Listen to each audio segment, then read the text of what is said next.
Calling home the sheep.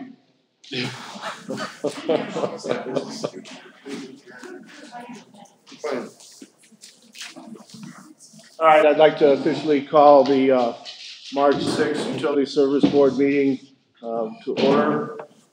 We'll stand and say the pledge, please. I pledge allegiance to the flag of the United States of America and to the republic for which it stands, one nation, under God, indivisible, with liberty and justice for all. All right, we have some minutes that were in Dropbox. Make a motion to approve the minutes. Second. All those in favor signify by saying aye. Aye. Okay, minutes are approved. There's 2 minutes in there, correct? January 15 and February 6. So the motion is for both sets of minutes? Yes. All right, thank you. All right, claims. Before we get into the claims, I do want to make a couple of comments before we get into the heart of the agenda. First of all, I want to thank all of the USB employees, both plant and field, for their admirable job that they did during this massive rainstorm. I know there were a lot of hours put in monitoring what was going on at the plant. I don't want to steal any thunder in these reports. I'm sure they'll address the types of conditions that rainfall created. And also like to thank the field forces for their responsiveness to a lot of the flooding that took place in the city. So I'd like to thank everybody for a good job in that. And I'm sure, as I said, they'll touch on those issues in their reports. I also want to bring to everybody's attention, today is sort of a landmark day for the history of this new utility service board. It's been 1 year, believe it or not, that we have been in existence as a new utility board. And I just want to commend everyone for the job they've done, and also recognizing our first chairman of the USB, Mark Aprisco, who for 9 months served as our leader and had brought everything into perspective, created the vision for what this USB has become, and without his leadership, we would not be the body of work that we are today. So thank you very much, Mark, for that.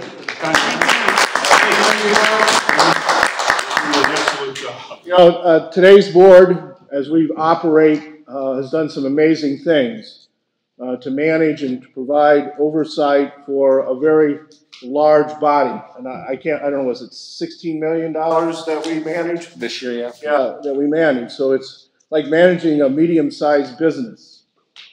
And we have created working committees, the project committee, which Colin chairs now, which has oversight on all the bond projects and the cash capital improvement projects.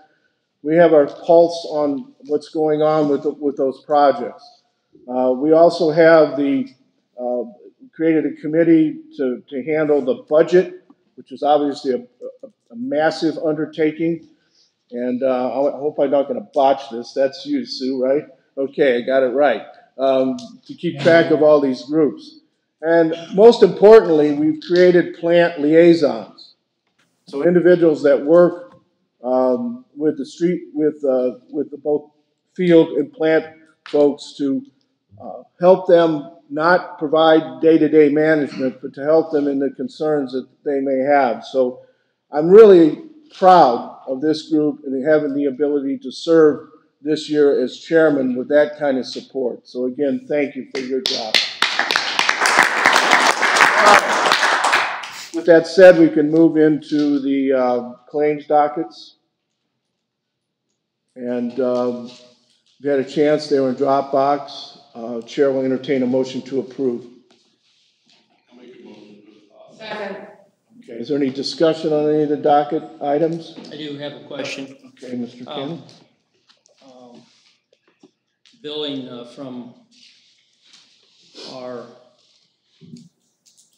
representation, our legal representation, Raymond Elwood. This is 51116.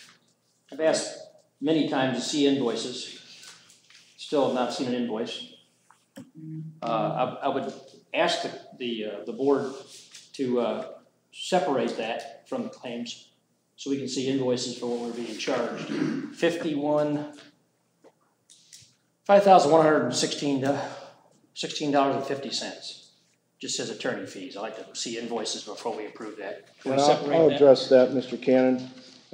As you know, there's a client attorney privilege that exists in regard to any council's invoices.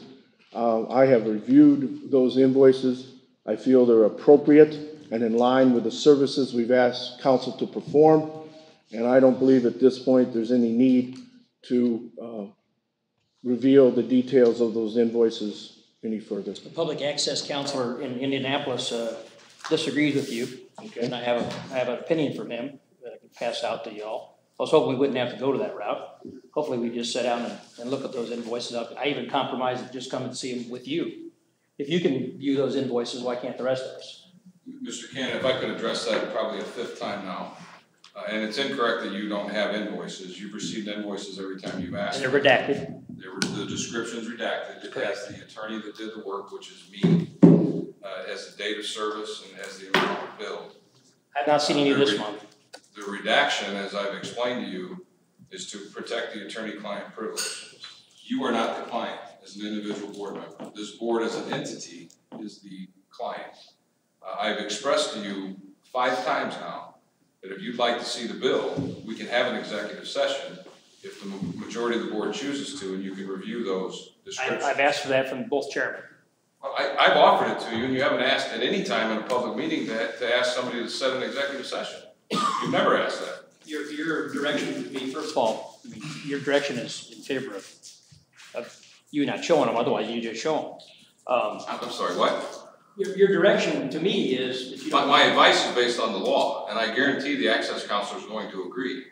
The bills with description and attorney-client privilege communication should not be distributed to individual members, particularly those that are named in a defendant by the plaintiff and is quoted in the newspaper recently defending the plaintiff's right to sue you. So are you saying, Ken, that we could have thank you for your input and clarification on that, that we could have an executive session to... He's told us that 5 times apparently. Ask for one. Well, I asked for one. Do you want an executive I sure session? do. Okay, then we'll have it. I sure do. Okay, I want moving one. along. But I also was told by our council to ask the past chairman and the current chairman that just the 2 of us could look at the invoices. I never said that. That was your choice to request. I never said We're going... And never got a response from you or from We're going to have an Chairman Prisco. executive session, and the opportunity will exist in the executive session. Okay. Any other discussion on the claims docket? I made a motion to separate. So there needs to be 2 votes. Needs to be seconded. All right, we need to vote I on don't have a the... second. I'm sorry, there's no second to remove that item. Do I hear a second to remove the council's claim as a separate entity from the entire docket? Until we view them at a executive session. No second, the motion dies for lack of second. We'll now vote on the main motion, which is the docket itself as it exists. Is there, we have a motion and a second.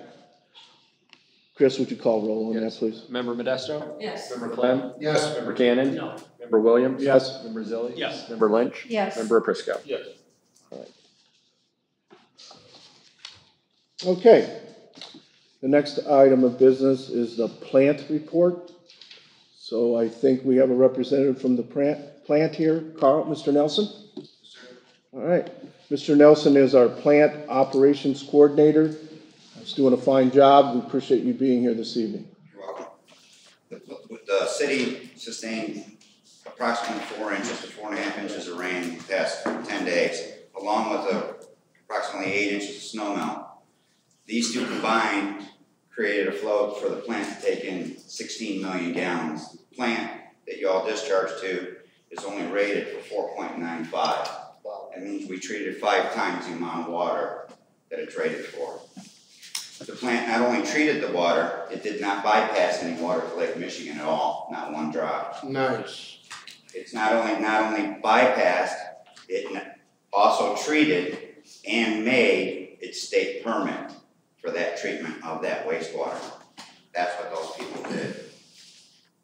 The plant only has 14 employees, hourly employees that did that. Many of them worked long hours for those days that we were there. For 16 straight, no, sorry, a little nervous up here. It's all right. For 36 straight hours, the plant's flow meters were frozen at 16 million gallons. So in all actuality, a true number is not known. To measure it, been more. To measure, it could have been more. We are currently in the process of putting in a biosolids treatment facility. The foundations have been laid, the piping is in, and some exploratory holes have been drilled for the pad. That's basically where we are. Nice. Carl, other communities had to discharge into the lake, right? Most of the communities in the area discharge to the lake, but in their defense, most of the communities in the area are combined sewers. Their storm and their sanitaries are together, ours aren't. I'll tell you, it's hats off to you guys, man. I know you guys were down there and put some lot of hours and sweat and guts you put into that to accomplish what you did. And I appreciate that. We all We all do. do, we all do. Great job. Yeah. Job.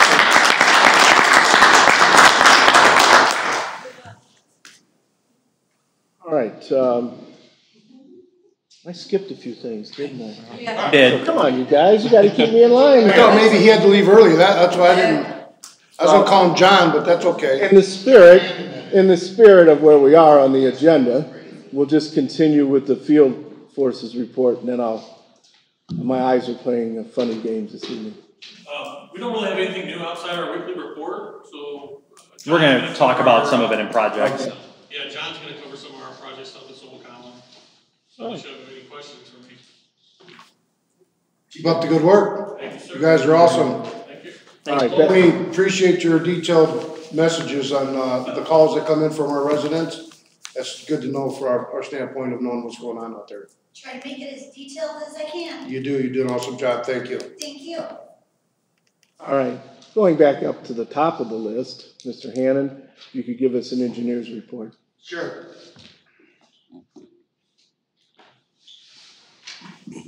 I guess the first thing I'll report is the design for the Fitz Avenue sanitary sewer is basically complete at this point. The next step is to apply for an IDEM permit. We estimate that project, the engineer's estimate for that project is $100,000. And you will recall that the Fitz Avenue problem or sewer is to resolve a problem with failed septic tanks on private property belonging to one entity, one business. There's 6 buildings there. I think we're at the point where we could turn this over to you for consideration in terms of how to, the financing of the project, and for Mr. Elwood to continue his discussions with the property owner and the property owner's attorney. Well, let's talk about an hour. No, I'm just leaving it there in case somebody wanted to say something. Beyond that, as Carl indicated, the wastewater treatment plant expansion project, biosolids, as we call it, project, is underway. We received a status report from American Structure Point. They did today send to me a proposed change order, be change order number 1, to change the frame. I think we talked about this at one point, or maybe more than once, to change the frame of the machine that's going to be doing the thickening of the biosolids from plain steel to stainless steel. I'd be happy to present that to you at this point. I know you haven't seen it. Frankly, I just got it this afternoon. The change would be to add $24,400 to the contract for the stainless steel frame, and they would extend. They're asking for a 30-day extension because they have to order the stainless steel and create the frame. Again, how much was that, John? $24,400. The budget committee, project committee discussed this and discussed different ways to finance that, including taking it out of the capital budget for the plant itself. But we are recommending this change, and I'm recommending at this point that we approve, that you approve change order number 1 in the amount of $24,400. Contract price it currently is $22,890,000. We would add this $24,400 to that amount to take it to $2,914,400. So moved. Any discussion on this change order? Yes. Chris, are we okay with adding 24,000 to this? We're gonna be able to pull that out after. Yeah, well, yeah, I think on this one, we're pretty much stuck doing no matter what, because my understanding is the original Isn't gonna work. is gonna just deteriorate in the weather, right? Okay. Yeah, the staff So we'll just really have to- wants this change. Yeah. We'll have to nip and And the tuck other somewhere else. thing, I would point out that I think we talked at the budget committee, that there is some contingency fund at the SRF included in the state revolving loan fund. And that amount, I think, is like $68,900. Yeah, but we got the 212 for the RFR, RPR, whatever we're calling that. Yeah. The 212,000. So in theory, we've already wiped out the contingency. Okay, but yeah, but what? But we'll nip and tuck and figure this one out too. Okay. Sue and I've got. If we don't, Good at that, yeah. John, do you anticipate any other change orders in this? Certainly, yes. It's anytime you're out digging holes on a wastewater treatment plant site, we're going to encounter certain things that we just don't know about. So I do anticipate that at some point in time, we will have other change order items. I'm not anticipating any large items at this point. The things we do know about are pretty minor. There is some question about the soils, where the pad is going. We have soil borings all over that site, but the contractor has already asked a question about soil. So that's the kind of stuff that just comes up. You can do soil borings and then, 10 feet away from there, find some other conditions. So, the nature of a project like this is that we will have some change orders. okay, any other comments in regard to this motion? Okay, all in favor signify by saying aye. Aye. Motion passed. The only other 2 items I have to report on are the in situ form projects. We have 2 projects. We call them, it's the local project, CIPP project, and then what we call the West Side Interceptor. The West Side Interceptor contractor is supposed to be in town any second to start building the bypass and doing that work. That's part of the SRF. That's the other part of our SRF project that's being funded through state revolving loan fund. The local project, the notice to proceed for that project went out last February 21st. The original completion date was May 21st of 2017. We allowed them to delay in anticipation of having them bid the West Side Interceptor. They did that. We then gave them a completion date of January 30th, 2018. We are clearly well beyond that point. They have done the sanitary sewer portion of the work, but the bulk of the work, the majority of the work is on the bigger storm sewer pipes, and they are not in town. So my recommendation is that the board authorize the attorney to send a notice to the contractor that we consider them to be non-responsive at this point. And of course, they'll have a chance to respond. So moved. Second. Any discussion on that? All those in favor signify by saying aye. Aye. Opposed, same sign. Okay, motion carries. That's all I have.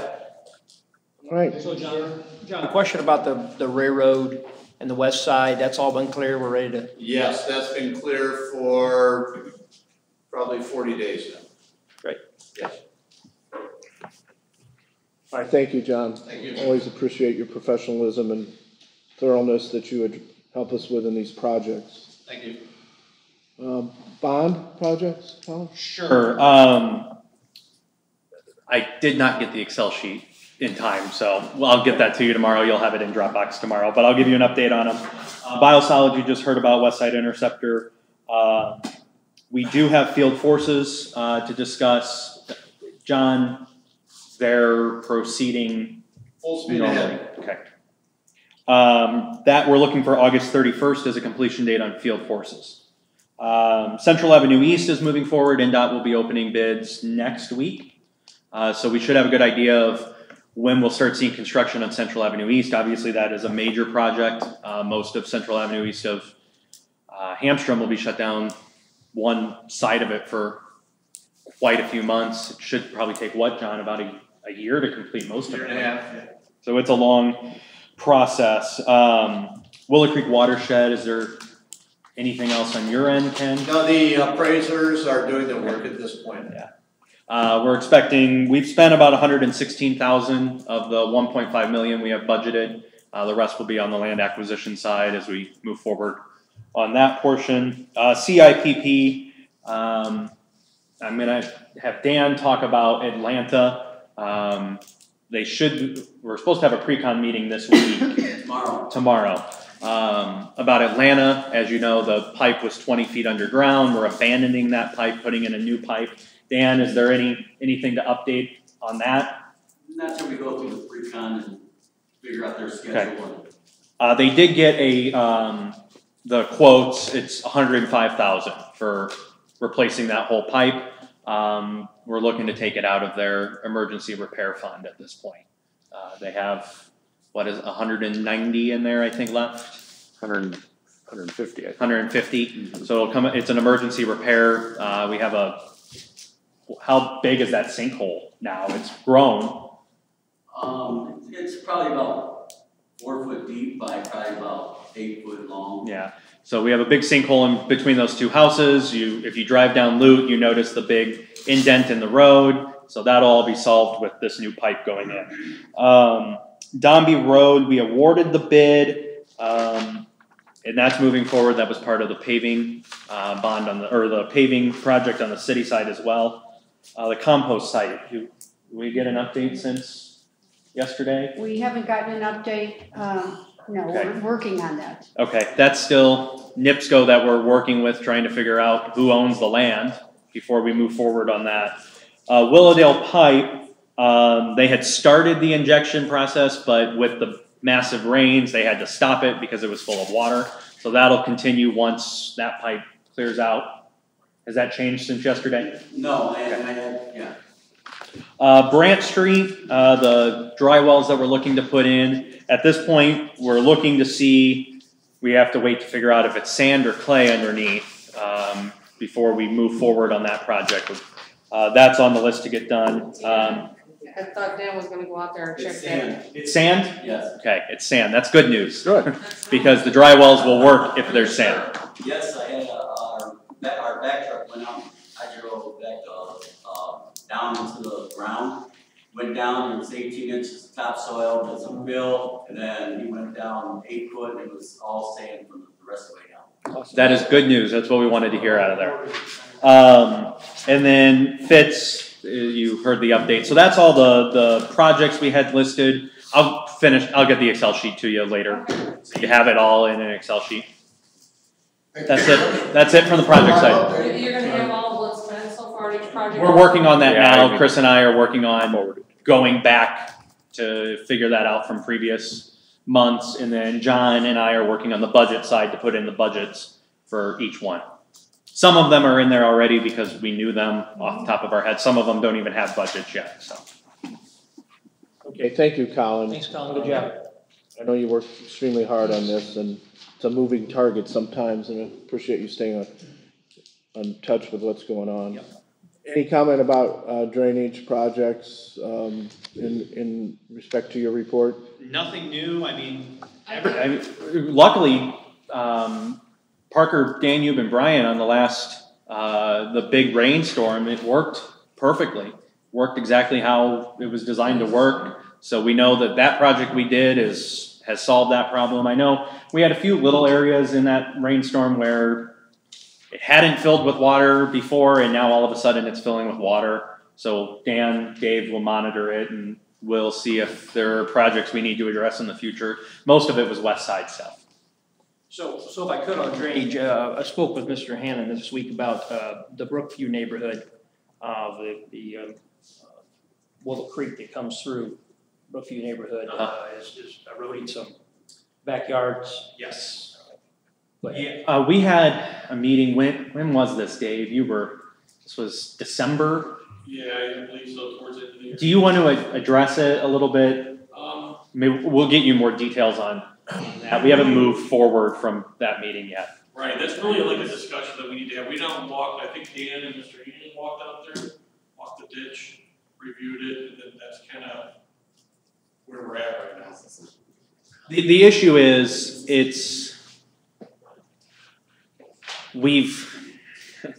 That's right. We were going to take Colin Highlands out there. Yes. To address this. When residents remove vegetation from the bank, it erodes the bank. There's nothing there holding it in place. So we were talking about, it's an education that we need to do with residents, especially those along creeks, that if you remove the vegetation, it's going to erode faster. The problem becomes it's technically not the utility's property, one, or the utility responsibility to repair it. Would be the resident. So we're working to see if there are any grants available. But the biggest thing is education of do not remove vegetation. Leave the vegetation that's there in place. It keeps the bank held up. So, I mean, we have one house where I think they went in and burned all the vegetation, right? They did. Yeah. And that's one of the reasons why we were looking to talk with Colin Highlands after the weather had gotten better, so we could go out there and walk it with him. So he has a better knowledge of what all that DNR rules and regs are and all that stuff. At one time, we lined part of that ditch with rock, correct? We did up by the, where is it actually, by the park, I think it's like Clement. As well as over on Ardmore, right? When we did that whole project there? Yes. How far do those rocks, do they meet somewhere, or they don't ever meet from one end to the next? They do not. So and that's about 50, 60 foot only. And that's our erosion point, right? There, Our erosion point's after the rocks and before the rocks. Yeah, it's way beyond that. Yeah, we got some residents complaining about their fences disappearing. Right. All right, so you're on top of that on the committee Yes. level? Yep. All right, maybe have some more news on that the next meeting? Yeah, we'll get together with Colin Highlands and we'll see where we're at. We'll make sure to walk the. So I would like to ask, when is the schedule, say this right, from Luth to Stone, the dredging and the cleaning at Willow Creek? I walked that right after the storm, and there was hardly any water in it. Can't hardly imagine there wasn't any water in it from Luth to Stone, and that runs through the whole city. To answer your question, Luke and Stone, we don't really have a schedule to do that. As y'all know, we're limited on staff and money for one. So dredging, we don't dredge ourselves. You would have to hire a contractor to do that. How about cleaning it? Cleaning, we have our set ditches. Once we clean a ditch, then it's like on a rotation. So that's why I keep asking, for staff, because the more ditches we clean, the more people I need to keep them clean. Right. So that's kind of how we have it on rotation. So that's the same fork of the creek, right? That we're talking about in Brookview? Yes, it is. But if there's no water in it from Luth to Stone. No, I get what you're saying. So the water would back up somewhere and go into the Brookview neighborhood. It would. So I think that's a serious issue. We need to see about getting some water to flow north out of the Brookview neighborhood, and if Stone and Luth doesn't have any water in the creek. Right, and we've been working on it because not too long ago we were working on that same section from 6 going north to Luth. Yeah, correct. So we're still working on the whole stuff. When was the last time that was cleaned? Does anybody know? Just like a month ago. It was on the weekly report like 4 Yeah, weeks in yeah. a row for But like I a didn't- whole, like 2 months. But I didn't see anything from Luth to Stone though, in the report. All right, why don't we do this, Dave? Why don't Say you, again? We haven't made it there yet. Oh, okay. Okay, well, so when was the last time? 5 years ago, 10 years ago? I have no idea. Okay. No idea. It's just We only amazing that started there's, doing this stuff a couple years ago. it's just, I mean, you know, I know it's Mother Nature, but there's no water in it. No, I get And it. we had The four utilities in, department's only you know, the man told us we put on this 14 million gallons of water on the north side of the town, but has to flow through somewhere to get to there. Fully understand. Yeah, it's rough. Are you done? I'm done, yeah. Can I ask you guys to elaborate on what we're gonna do, John, Dan, on, Brant Street off of Central, Brant Street? Yeah, the plan is to place, I would think 2 new dry wells at the south end of Brant Street. Now that we know that we have sand there, we have a very excellent design for dry wells. It's basically an 8-foot diameter hole that's dug, filled with, or lined with geotextile. Then we use rock, and then we put a structure on top of that. And in the sand environment, they're very effective to dissipate water. So that's a very cost-effective approach to try to solve that problem. John, you were saying this a project, how much water can sand take in an hour? You said how much was to it. Will absorb, clean sand will absorb 20 inches per hour. So we just gotta get past that 18 inches of. Yeah, we'll go right through that, we'll be down in the sand bed, then we'll use a rock base to distribute throughout the entire 8-foot diameter, set a structure on top of that to give the water a place to get in. So you say on the south side, is that's near Willow, near Central? Seems like. South of Central. South of Central. South of Central. Yeah, where the water, right, the puddles are. Right next to Dairy Dip, right? But there's also. Down the street. But there's also right behind the church is where it collects. That's exactly where we're talking about. Okay, so north of Bryan, south. North of right, gotcha, Mulberry. gotcha, okay. Perfect. Any other questions? Been putting his hand up for like 5 minutes. When can we anticipate you starting on that, Dan? Well, When the the, weather has to get. when the weather breaks? Yes. Yes. Pat, did you have a question? No, I have an issue that needs to be looked into, and it's a very serious issue because our residents' homes are being invaded by rainwater. And I guess this has been going on for quite so many years. I inherited it when we changed precincts by state statute. But in my district over on Parker and Bryant, in Willowdale, the homes off Willowdale own like 2 acres behind it, each lot. And it backs all the way up to Parker and Bryant subdivision. From Stone all the way almost to the water, to the creek, there's a creek back there, but 3/4 away, that must have a rise to the natural earth or however it goes, but it ponds back there and it floods. I have many pictures I went and took. Our people's garages, our residents' garages are underwater. Fences are rotting off at the fence post, at the ground level. And, I mean, some of them are almost all the way up to their back door. I have many pictures I've taken, and I was gonna talk with, our utility services and see if there's anything we could do back there. There's a power line source above, so it's gotta be an easement back there. If we can just go dredge a waterway down to the creek, get that water to move. Make a swallow? John, you want, maybe Is John, that John something, can go look at it. Dave, Dan, can you get with Pat? John, And if need be, involve John, our engineer, in that as well, to see if there's a immediate solution to this problem. Or a temporary one. You know, they called me before on some smaller rains, and I thought, wow, check that out, that's not a good thing. And now this rain right here, it came right up to their back doors. Their garages and sheds and fences are, I think we've had water. these are our residents' investments in our community. We have to help protect them. I think I have some We'll look residents into here it, too Pat. that are gonna speak in a few minutes when we have a public input. I think that we got some major problems on the west side too. Thank you, Liz. Are any other comments, questions on drainage? All right. Thank you, everybody. All right, budget. Sue? Yes, the Budget Committee met on March 1st, and I met again with Chris this morning.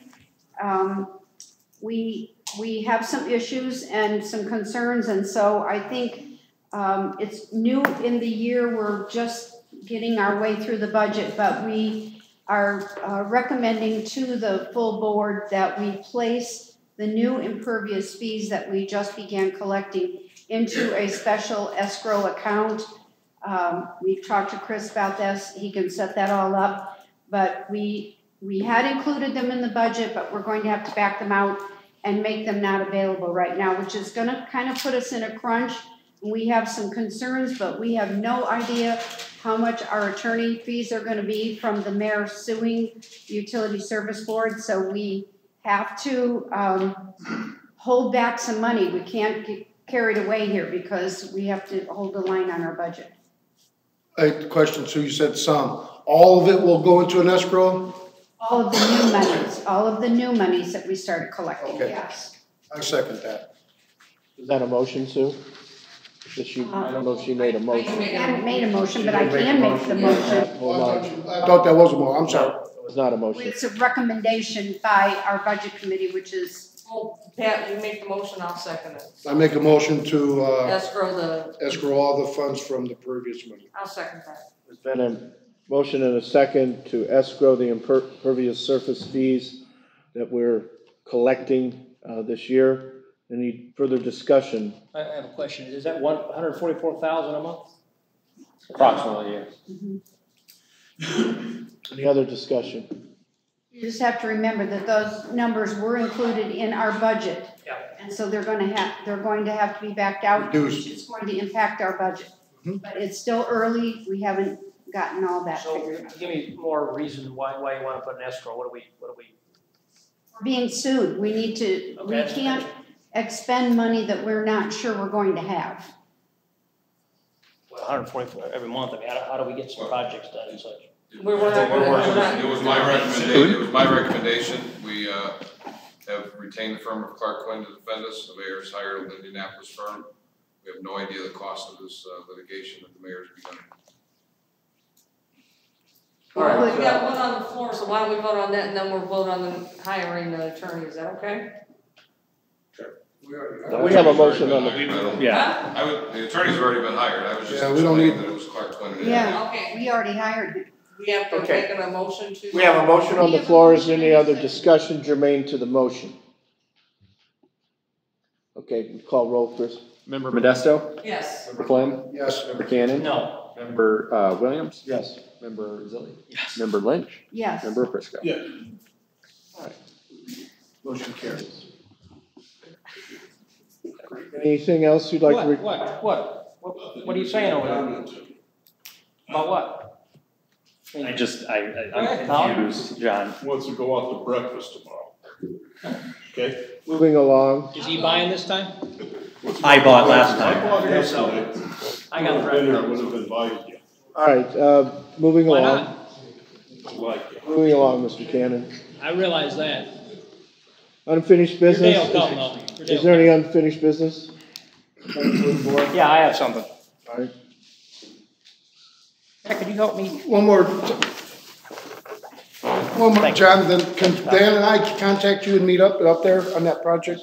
Or what I was just talking about, is that all right? Okay. Of course. Thank you. You know, Pat, we can always schedule that at a different day, other than today. I was just gonna put that in there, and we can meet up another day. Oh, yeah. Not today, No, absolutely not. I gotta go work. I'll schedule it a different day. Yeah. I'll send you an email in the morning. I got bills to take. I'm confused. All right, let's stick to the agenda, please. Mr. Cannon, you have the floor. Yeah. Mr. Elwood told us earlier about his position on members of the board seeing invoices. Just want to read from the public access counselor a letter I received. Mr. Cannon, as a council member, I would consider you a client of the county, the council attorney, and would have standing to view attorney-client privileges information. Other than work product prudent to litigation, notes and research, etc. An attorney does not decide what communication is disclosed to the client. The client invokes that privilege. That'd be me. So unless the attorney is working on an individual basis for the council president or for a caucus, which would be highly unlikely and possibly contrary to the rules of professional responsibility, has a conflict of interest, you would have the right to view the unredacted invoices. And Mr. Cannon, you're gonna get that right in executive session. I would like to have all the unredacted USB bills by the end of this week, or have the executive session by the end of this week. An executive session. If I may respond. Yes.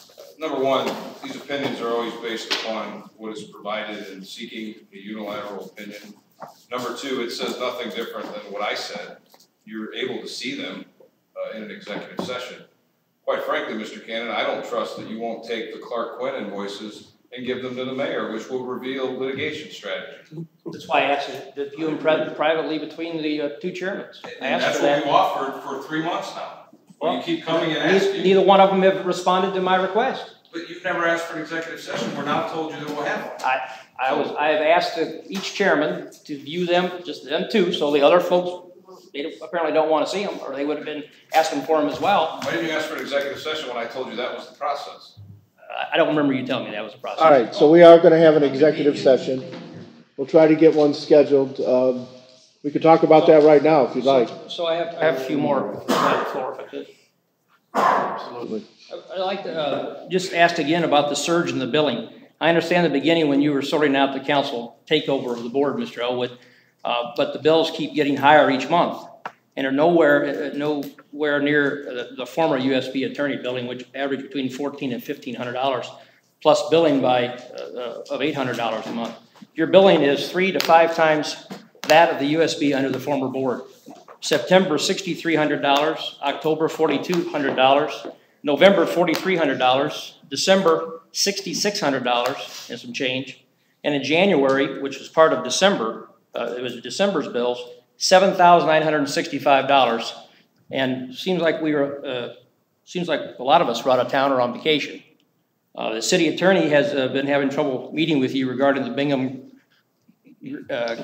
Bingham legal opinion, and then in February it goes down a little bit to $5,116, which we talked about earlier. If this excess billing is due to the former board's action, how much of the billing is regarded to this? 10%, 50%, 70%? At least the Bingham Greenham Doll expenditures there is a written brief and case law to show for the money that the Board of Works has paid. My third statement, has Clerk Treasurer Stidham done any work on behalf of the utility at Raymond Elwood? He is an attorney there. What is the protection that the USB has to ensure that when Clerk Treasurer Stidham sends delinquent collections to your office, that he is in no way involving in them?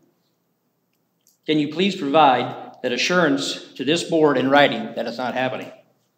Can you also ensure us that Sherry Smomar and USB Chair, Mr. Williams, will handle all billing delinquencies, and that Chris Stidham will recuse himself for the relationship of this because he's a member of your firm?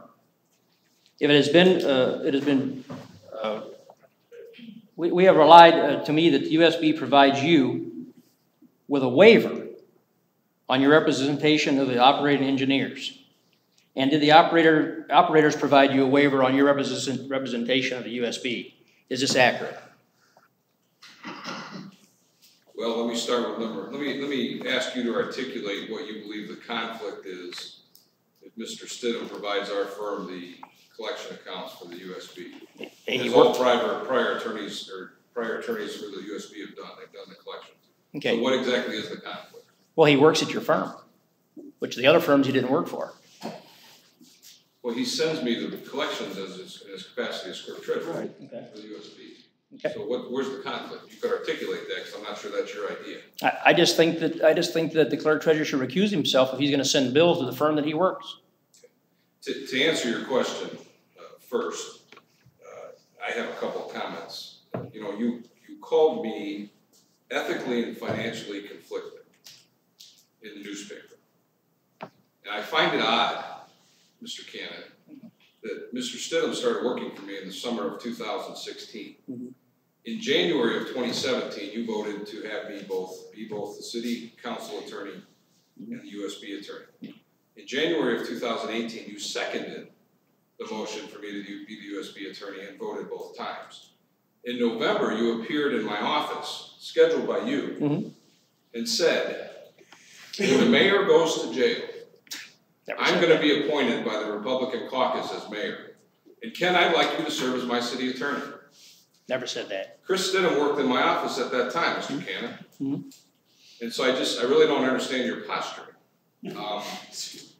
So that's, I guess, the question you'll have to answer. Don't remember saying those comments. So. No, you remember being there at least? I do. Why were you there? I asked you about doing some work for my father and I. Did you ask about, once you became mayor, me being your legal advisor along with Greg Sikowski? No. Never said that? No. Sure didn't. Okay.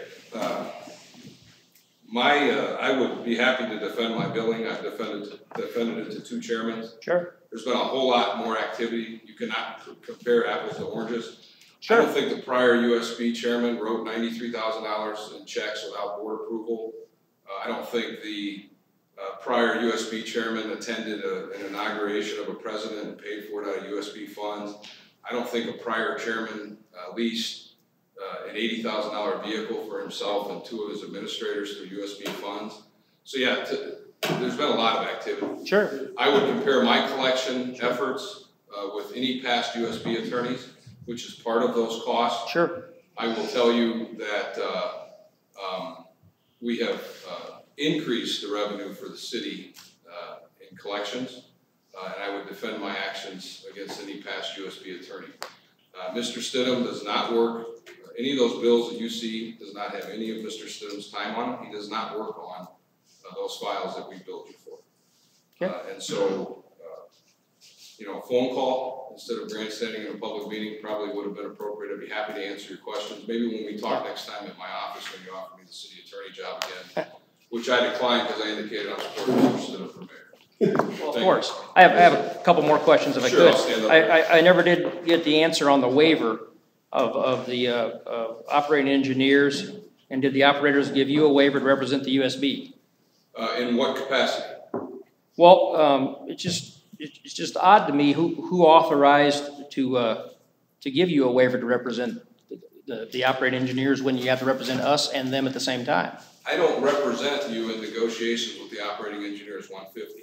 I would never represent the USB in any grievance filed by the operating engineers local 150. I've advised both sides of that. Can I interject and just make a comment? So was there a waiver signed? I have to make a comment just on Ken's. Mark, was there a waiver signed? When I was the chairman, you told me twice you couldn't get involved with the contract. You gave it to Greg Sikowski.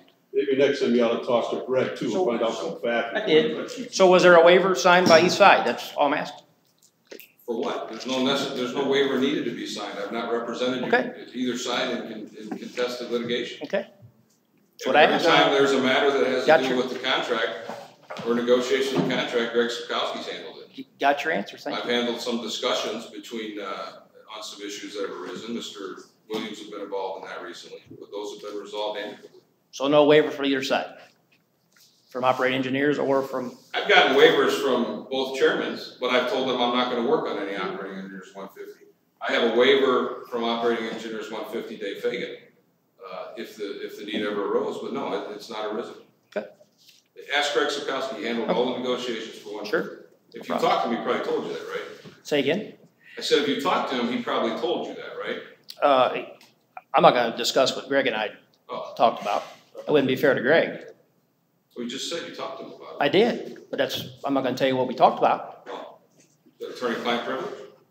Didn't say that. Don't know. I don't know. I'm not a lawyer. Clearly. Yeah, clearly. That's right. And none of us here are but you. So there is a waiver signed by both chairmen as well as Local 150. I didn't say that. Okay. All right, I'd like to move on now. Thank you. Yes, you may, Mark. Go ahead. You have the floor. I just want to make a couple comments. On March the 2nd, there was a paper article in the Northwest Indiana Times. It was over the legal battle, the lawsuit, okay? Back at the executive session last month, Mr. Cannon had asked me, prior to that, if we could invite Mayor Snyder, who has just sued us, and his legal team to sit in our executive session, which I thought was the dumbest thing I ever heard in my whole lifetime. Really. We're going to be in a legal, the mayor just filed another lawsuit against this group, and that's it. In that article, Cannon goes on to say that the mayor is very transparent. Kenny, you hit on a couple things. Transparent, I don't think so. 14 months ago, I sat in the mayor's office with you, Mr. Cannon, and we asked him to resign, okay? Back in January, if you remember correctly. Writing a $93,000 check without approval of any board member, the past board that he served on, or anybody on this city council, or any elected official, okay? And sending that off to his firm for his criminal case is uncalled for. Anybody in America, whether in the private sector, would have been fired, would not have had a job. And as a matter of fact, as a council president, I should have probably filed charges for criminal action, okay? Didn't do it. The misuse of credit cards. Kenny hit on the extravagant leases of vehicles, okay? Taking the top 2 officers, police officers, to Trump's inaugural, and people in here that live in Portage paying for suites and paying for them to travel to Washington, D.C. to guard him and his family is ridiculous, okay? The list goes on and on. That's not transparent. To me, that's a waste of taxpayer dollars. You also made a comment in that article. Cannon believes that Elwood should be replaced as city council and the USB attorney. Cannon in that article requests to myself as city council president and the former USB chair is to get new legal counsel that our legal counsel, and he included the clerk treasurer, is financially and ethically conflicted in matters. You know what? I've known Mr. Elwood for a lot of years, okay? His firm, Raymond Elwood, serves Porter County, okay? Parts of Porter County, the Portage Township schools. I take offense to that. I've known him a lot of years, okay? It's almost, you almost hinge when you say stuff like that to give proof of what he has done wrong. Very embarrassing, okay? Then you go on in your opinion in that article that you have not received a written opinion on the legal battle between the mayor and his board. Mr. Elwood has been told, you sat in an executive session, that we're working with a firm out of Indianapolis called Clark and Quinn, okay? Most of the money that we're going to be spending is going to be with that firm, okay? Kenny has taken it beyond his point and taken it to another firm to look for that expertise. So as far as I'm concerned, my answer to you, as a city council president, I don't think we need a new attorney, okay? That was part of that. And also, just to let you know, that was in the paper, but you never once emailed me or called me to get rid of Mr. Elwood and the firm of Raymond Elwood. So I figured I had to tell you that today after reading the article. Next time, please send me an email or give me a telephone call if that's how you truly feel. Well, this is the USB council. So but as far as you don't act as anything but a board member here. Right what's now. that? You're not acting anything other than a board member That's right fine. now. Fine. I'll talk about that at the council meeting. I will. I'll bring it up. Sure. All right.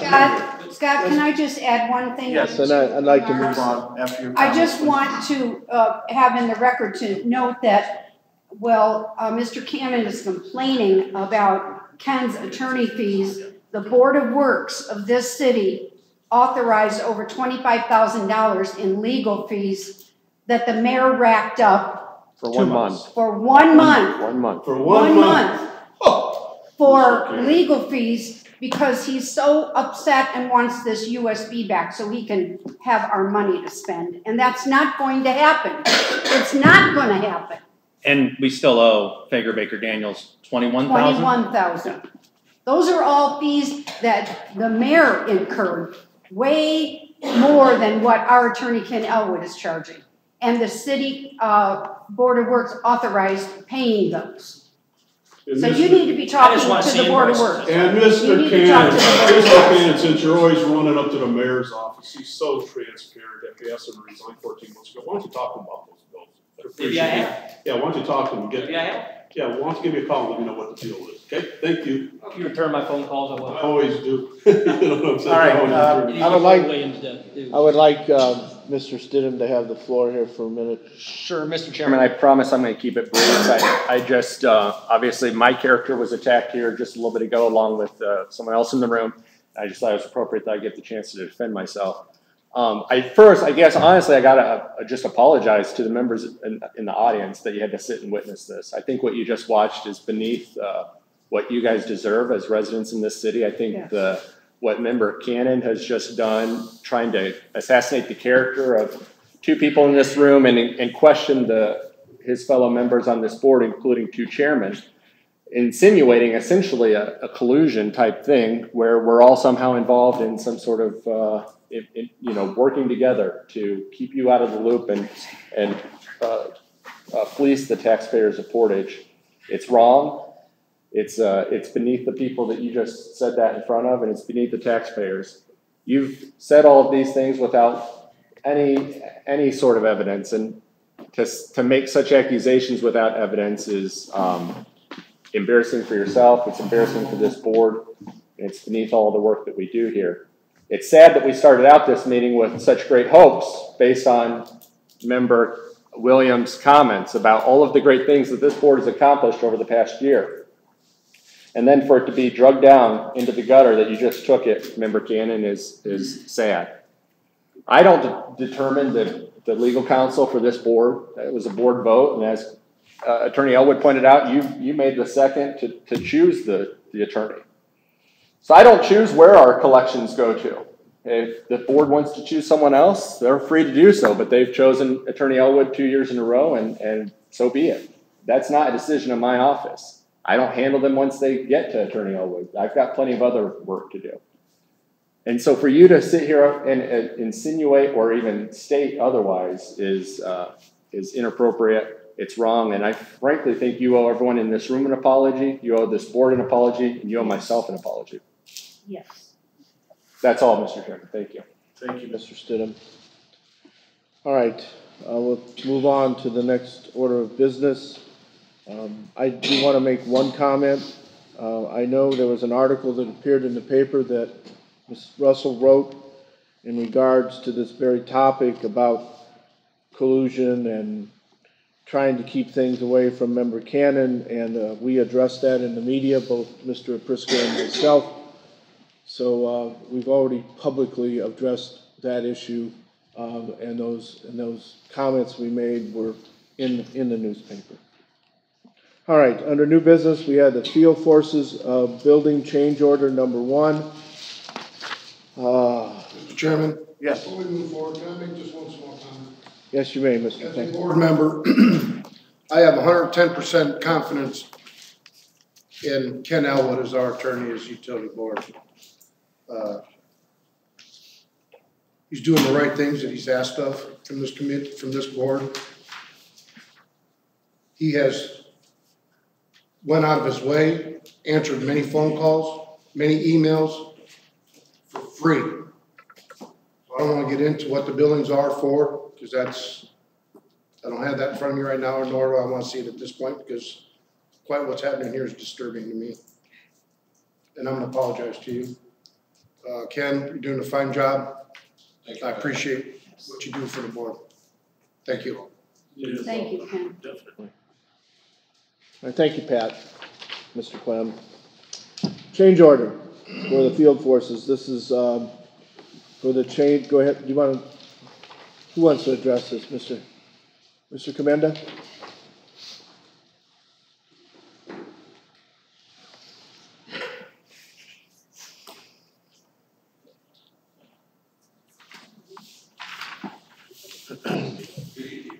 Good evening. If you recall, last month I actually brought this change order up, and we have to bring it in front of the board to be approved. It's going to be paid through a budget line item in our budget, but it has to be approved because the contract has to match everything that we expend or any kind of change order. Our contract has to match with the Board of Accounts. So, and we discussed this last month. And the total change order amount is $21,257. And I recommend the board approve this change order so we can get this building built. All right, is there? Dan, this is. Change order, Dan? It's change order, this is the first change order, it was for, if you recall, we had several different designs and we kept coming out with more, trying to get, do more bids, to try to get a lower price for our building. And in the process of everything getting transferred to new plans and new designs, the building actually was 4 foot shorter than it should have been. So that was increased by 4 foot. And in the reception area, we actually have personnel items in there. And we didn't think about it at the time, but it has to be enclosed and locked so no one can get into them to possibly get into somebody's information. Confidential files. Yes, correct.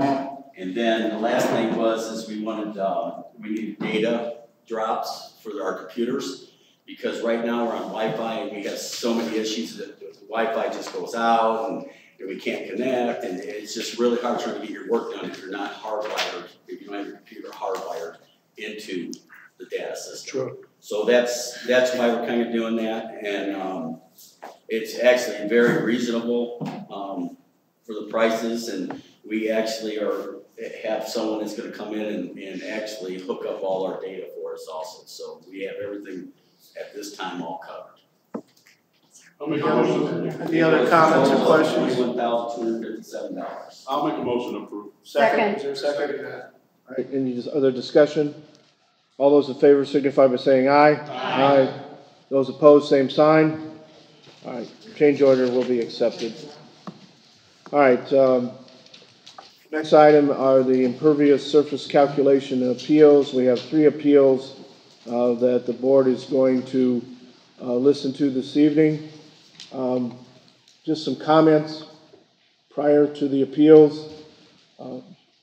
I've asked the individuals who are appealing tonight to try to keep their comments to about 3 minutes, but we actually have, we need some time for public input tonight too. So if you need a little bit more time than that, we understand. Just like for you to make your point so the board can hear your concerns. All of the appeals are going to be taken under advisement and the board will review them at the appropriate time. Ken, did you have anything else you'd like to add? Yeah, just real quick, this is pursuant to the impervious surface fee ordinance, and it's section 7, appeal of fee determinations. I just want to clear, normally this would start with a form filed with the director, but they've approached the board because it's a new fee and we wanted to accommodate them. We wanted to hear them here tonight, but I want it to be clear that this is still step 1. As my understanding is the board plans on taking them under advisement, or I would recommend you take them under advisement and then refer them to staff. And then step 2 is for staff to report back to you, and then there's a step 3 and so forth involved. So I just want the record clear that that's what we're here for. And also, the appeal process is to appeal a miscalculation if they believe they've got more surface area than they've been determined to have more surface area than they actually do, or impervious surface, and things like that. It's not to actually question, obviously they can ask anything they want, but not to actually question the mindset behind it. Sure. We've had public hearings as it relates to that. Yeah, and that's an important point. You know, when this impervious surface ordinance was put into place, there was an opportunity for public comment, and that was the time to talk about the philosophy and the idea of the ordinance. So today, basically, our role as a board is to look at the technical aspect of the impervious surface, and if necessary, we do have a full-time GIS person who can review those properties and determine whether or not the calculations are accurate. Anything you want to add to that, Ken? Is that? No, thank you. All right. Thank you for your comments. All right, the first person I'd like to bring up is Mr. Alan Bridges. So, Mr. Bridges, you have the podium. If you could please state your name, address, and who you're representing.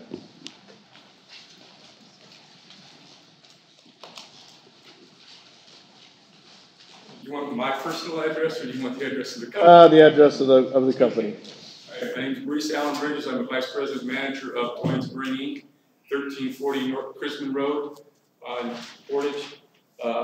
Back in October, we have no sewer, we have no storm sewer, we have no, being a business, we have no garbage pickup. Back in October of last year, we started to receive a bill for $11.75. For stormwater, I went down to the city hall and talked to the people, and they told me all businesses were going to be charged for storm sewer. I go, even though we don't have any services from, they go, yes. So I go, okay.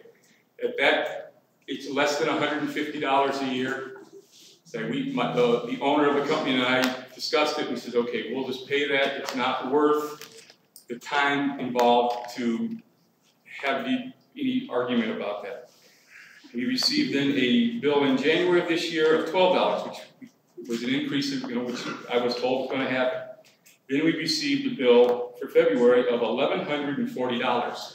That's only a 9,400% increase for that amount, and we still have no services from the city for any of these that people want us to pay for.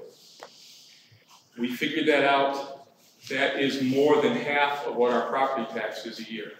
That would be a total of $13,680 a year for something that we get absolutely nothing from. And over the years, we have, to protect our property, we have built up berms so that we don't have water going over the banks down into the river. We do have 3 launch ramps. One is a car launch ramp that's open to the public. We have 2 launch ramps that are for our equipment to launch boats and retrieve boats out of the water. I don't know what you can do to stop any water from going over that, but like I say, we built up berms. We try to maintain all the water that falls on our land as much as we can on our land, so we can then leach into the ground and naturally. It's just, this seems like an outrageous amount of increase. Okay. Would you like the GIS person to confirm the amount of pervious surface that you have on your property?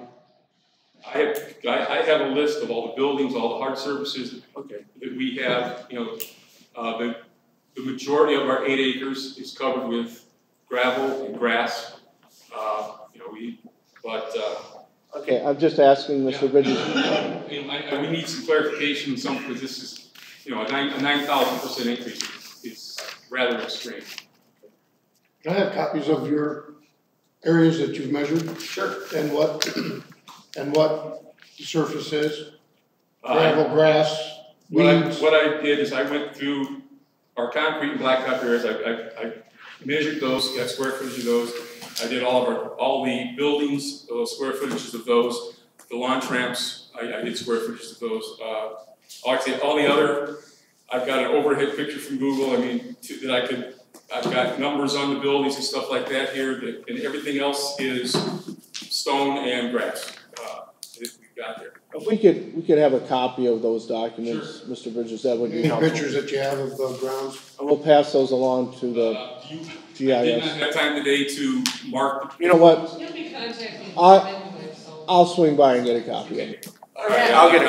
Okay, that's fine. As long as we get a copy as a board. Yeah, I went through the whole colored ink in our printer today. Got a lot of papers. All right, thank you, Mr. Bridges, and I'll try to get by in the next 48 hours to get a copy of that. Thank you, sir. Thanks, so. Thank you, sir. All right, next on the agenda, we have Mr. Gurchin.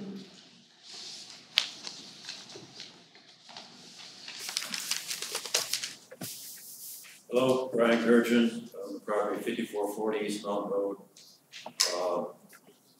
I initially just sent an email to Chris wanting to appeal. The key word is outrageous increase on my property. Stormwater fees went from $25 a month to $240 a month. And like a lot of other folks, I mean, I'm getting the taxes and this excessive stormwater fee amounts to about $10,000, and I get nothing in return. I don't have city water. All I get from the city basically is septic, and that's it. That's all I get. You don't get Septic is from the private, city. you own your septic. No, I. Get Sewer, you mean? I got it, Yeah. yes. And nothing else, I don't get any other city service. So, I mean, that's why I'm here. I mean, you know, I wanted to ask, I got several questions. I just come into town this morning, I didn't know I was even supposed to appear at this meeting. I just thought all took. I left, I tried to read your Well, you did. Gmail, Yeah, and I left you a coincidence that I'm here. I left you a voicemail message. That's cool. So, I mean, while I'm up here at the podium, I mean, I did go to the library and research a couple things. I just want to run by everybody real quick. And that is, you know, first of all, yeah, I would like to know how you guys came to that conclusion of 50,587 square feet. Whether it was through GPS or whether the city just used my appraisal that I supplied everybody in 2014 that had all the measurements, but it stayed in there more or less. And that's when the city would want to buy my property, which they backed out of at the 11th hour. We're going to have the, if you'd like, because I see you specifically are appealing the measurement, so we will have that measurement confirmed. Okay. You know, another thing is, if this in fact is true, what would you do if you were me? Would you just take a concrete saw in the summer and saw 587 square feet and save, you know, $1,200 a year? Because I would fall into a different category. If you're asking me that question, I'm not sure. I guess I'd have to, you know, consider that if that's a possibility. I mean that's. I'm just saying. Yes. You know, I looked up a couple other municipalities. Valparaiso, $184 a month. Chesterton,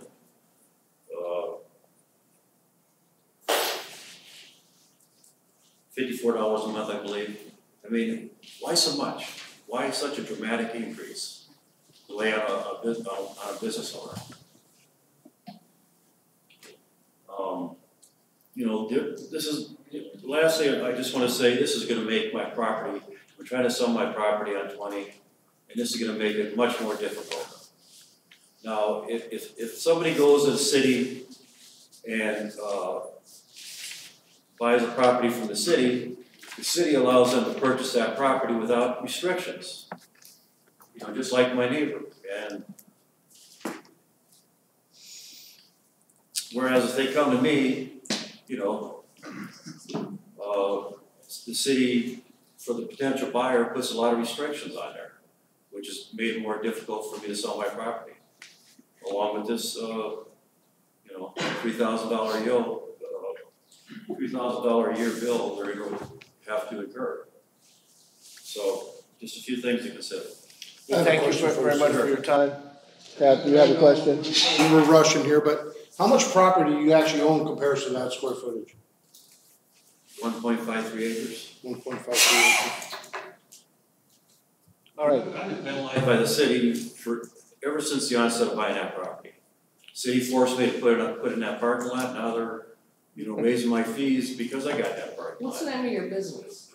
Well, I'm trying to sell my property. I was doing trucking. Oh, it was called what?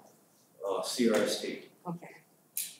Okay, I know where it is. All right, Mr. Sturgeon, we appreciate your time. We'll have that measurement confirmed. Okay. Thank you, sir. Thanks, Brian. Thank you, sir. All right, our last appeal is with Mr. Paul Licky. Did I pronounce that correct? Yes. All right, you come forward, please.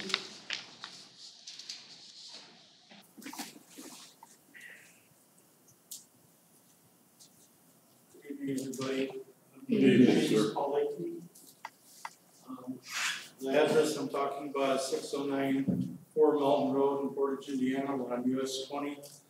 It's also my home and my business, which is A1U Store. We're a small mini storage facility. And just to give you a brief history of me, I was born and raised here in Portage. My father bought the land in 1940, and we've never had any flooding there, ever. never had any problem with built on sand. I've been here 63 years. I went through all the schools here in Portage, all the way back to Crispin Elementary. In all my years, we've never had any flooding. But we're built on sand. My father purchased the property from the Crispin Sand Company many, many years ago. So again, we're on sand. They mined all that area out. We're 10 to 12 feet elevation lower than US 20. Okay? I understand US 6 is probably the same elevation as US 20. But besides all that, my facility sits on a base of sand, and according to your calculations, I have about 124.8 square feet of buildings, 14.9, say 15,000 square feet of asphalt, and I have 158.22 square feet of rock, totaling 297.804. All that's situated on a sand base. We have a retention pond right now of 60 by 440. And after all the rain, we have maybe a foot today, I have pictures, on the right-hand side of it, about 300 feet, about a foot. You know, that's all the water that's sitting there. So we maintain all of our service, all of our water ourselves. We're on septic, so we don't have any city services as well. Not that that matters, because I know how the law works. And I know everybody's got to contribute something. You know, because there's other, you know, we drive on these roads, we go to these shopping malls, we use everything in town. We keep everything in town. So anyway, my rock driveways are considered to be impermeable due to the fact that it inhibits the seep of the water and doesn't allow it to drain right. Well, rock drives that are on clay or hard soil, being impacted by, you know, heavy machinery and stuff, can become more impervious, and it greatly inhibits the seep. My driveways are on good sand base, like the sand you find at the beach. This type of drive allows for a greater drainage of the water than an ordinary drive built on clay or hard earth. I propose that not all rock surfaces are alike. Rock laid on a sand base could be considered pervious, which allows the water to percolate and seep through into the sand. My facility does not use the city water or storm, of course, and we don't cause an impact like a Walmart or a Meijer store. We also don't have their income. They make in a day what it takes me to make in a year. So when you tax that kind, put that kind of tax on a smaller guy like me, it's not, I don't know, it's not a tax, it's a sewer fee charge, stormwater charge. And it really hurts us. We pay in excess of $50,000 a year as it is in taxes on our property. And we're actually taxed on the rock that are in our driveways. So anyway, I understand that my facility falls between the 200 and 500 square foot impermeable surface. In that case, it's supposed to pay $1,140 a month as well. I'd like to ask the help of the good people of the board to consider that my drive be permeable, and that would reduce the impervious area by 1,522 square feet, making the total impervious area 139,782 total. And that would drop me below the 200 mark. Whether it's, you know, feasible or not, I don't know. I want to thank everybody for listening to me and reading my proposal and making Portage a better place to live, work, and prosper. Thank you. Sir, can I get copies of that at some point? I have several I had handed up there earlier. We also want to say that in Hobart, we my wife, Jill, by the way. My name is Jill Bullocky, and we have also a property tax bill for a facility that's about our size. My son owns a facility there. They have more gravel than we do, and they are taxed on hers how much? Well, theirs is rolled into their tax bill. And they have, we're both comparable in size and impervious area and everything. Their whole taxes for the year are $3,327. Property taxes? No, stormwater fee for the whole year. So if you divide that up, it's less than $300 a month. Plus, we could also get, we have access to many of the storage facilities here in Portage, Valparaiso, Chesterton. My family owns, my brother owns 10 alone facilities. So for that reason, if you guys want more, they do pay the stormwater fees also, but they're nothing comparable to this. All right, if we need additional information, we'll request it. Thank you very much for your time. We appreciate it. We want to be competitive as businesses. What were you paying before a month? Nothing. I got my first bill in February. Yeah, that's when we received it. So you went from $0 to $1,140. Yes, sir. I see why you called me. Thanks. But we're just asking for your help and, see what you can do for us. All right, thank you very much. Competitive as a business, just like everybody else does. Thank you, sir. Thank you very much. Appreciate it. Thank you. Thank you. We've got about 10 minutes. All right, reception of remonstrances, public input, or any other business. Is there any public input to come before this board? For USB board, okay. Sir, please come up, state your name. Try to make it as short and succinct as possible, please. Jesse Carlin, living on Branch Street. You could bring that mic up so we can hear you. Thank you. I'm the one with all the water problem on Branch Street. Mr. Hank came over. The street was underwater. He said that he didn't know what to do with the water. So I asked him how about some dummy, I call them dummy tanks. He said, we have too much water, they won't work. Then we went from 6 outlets to our street, and now you don't have the money for those. So then I was told I was getting 4 dummy tanks. And I was told 3 dummy tanks. And now I was supposed to get 2 dummy tanks. Where's these 2 dummy tanks going? On the far south end of the street? Would you like to address that, Mr. Hanna?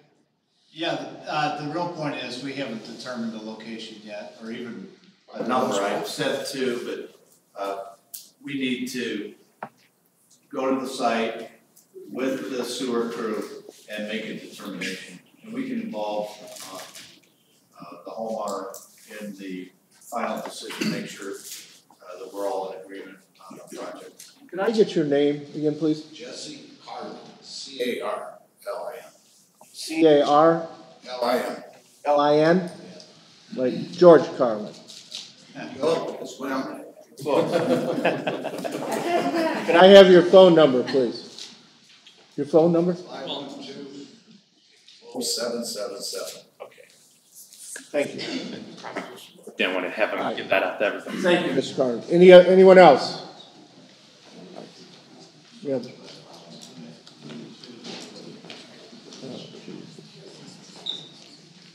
Good evening, ladies and gentlemen of the board. My name is Chris Scott. I own several properties down on Douglas Drive, commercial property. I am, like the rest of these folks here, had a bill for $24 a month, and I just kind of let it ride. And now it's $240 a month, on top of $4,300 for property taxes. That's 1,000% increase, ladies and gentlemen.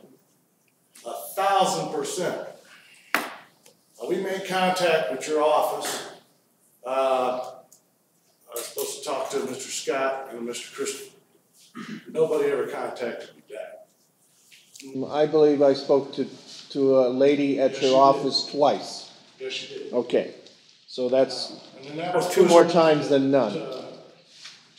Mr. Christopher was supposed to call me back. I'm not used to speaking in front of people. It's all right. Very nervous. It's all right. You're fine. I'm very upset about this. There is absolutely no reason for you guys to charge us 1,000% more. It's like, what are you doing with this money? We don't have services, sir. We don't have nothing. We finally got a new road put in after they come up with a wheel tax. All right, here's what I'd like for you to do. There is as you can see, we had 3 formal appeals this evening. So if you would like to get on the agenda to formally make your appeal for next meeting. Do that. Is that fine, Ken? Yes, that's fine. Okay.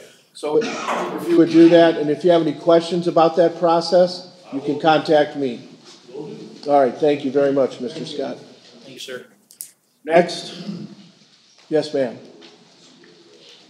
Please state your name and your address. Thank you.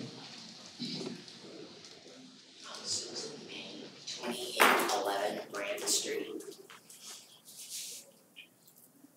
Thank you. Go ahead. I'm with him with the water. My problem with water is our yard is higher than the street. And I've requested that they raise the street up some so we're not totally flooded with our basement and everything. And I've gotten no response from anybody on that. So we need to, I mean, if they would just raise the street up and maybe put a curb in, nobody would get flooded over there with the drain on the one end. But at my end, there is no drain because I run Independence. Is this Bryant, B-R-Y-A-N-T? No. Grant. A-N-D-T. Thank you. You're on the Independence side down on. I'm on the corner. Right on the corner of the intersection of Branton and Independence. All right, we'll take a look at your property and make some determinations on trying to get some resolution. John, you got her address, right? Yes, we spoke before the meeting. Scott, I believe I introduced her to John and to Dave, and they're gonna go out and look at that. Thank you, Sue. Thank you very much. Yes, George.